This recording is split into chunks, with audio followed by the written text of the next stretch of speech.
To use the audio sharing on a Google Pixel 10 Pro, first thing you will need is a pair of headphones that have LE technology. It's a technology with multiple different features, and one of them is audio sharing.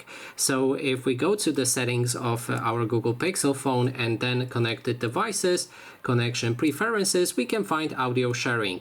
Now you need to make sure, as I said, that you have those headphones connected with LE technology, and then when they are connected you can activate share audio options.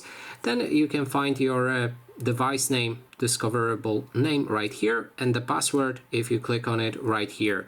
Then if somebody wants to connect with your audio sharing, you can go for nearby audio streams, and if you have and other person has LE headphones, you'll be able to connect right here. And that is basically everything. Thanks so much for watching.